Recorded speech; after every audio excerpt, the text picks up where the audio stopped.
Do'stlar, bugun 30-may 2025-yil Samarqand viloyati Samarqand tumanidamiz. 6 qatorlik farro arpamizni don yo'nalishi bo'yicha o'rish jarayonidamiz.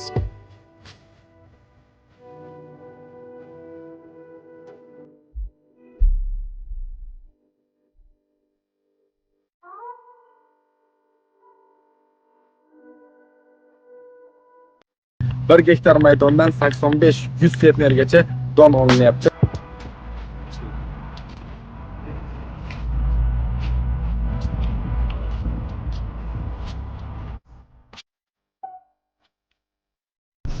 Farruh aka, hormay. Farruh aka, necha yildan beri kombayn haydaysiz aka? 2008'den beri. 2008-yildan beri endi bunaqa polyalarni ko'pini haydadingiz. Hosildorlik qanday bu yil? Bu yil arpa zo'r. 2 bor qilsam to'layapti. 2 marta borib kelganingizda to'layapti o'sha.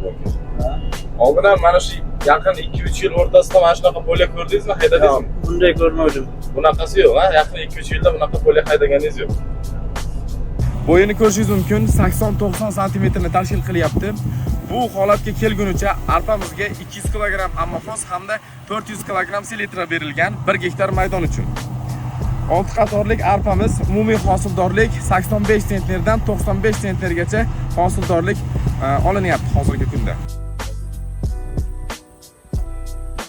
Hurmatli do'stlar, yuqoridagi hosil aynan mana shu yerda olingan. Bu yerni hajmini ham mana Google'ingiz orqali o'lchadik. Mana bu 131 ni yaqinroq ko'rsating, 131 gektar hisoblayapti. Lekin mana ko'rishingiz mumkin, bu yoqdan 5 metr polyani uzunligigacha ketgan bo'sh joy bor. Shuni hisobiga polyamiz 1 gektar yoki de 1.10 gektar hisobida 1.10 gektardan 10,5 tonna hosil yig'ib olindi.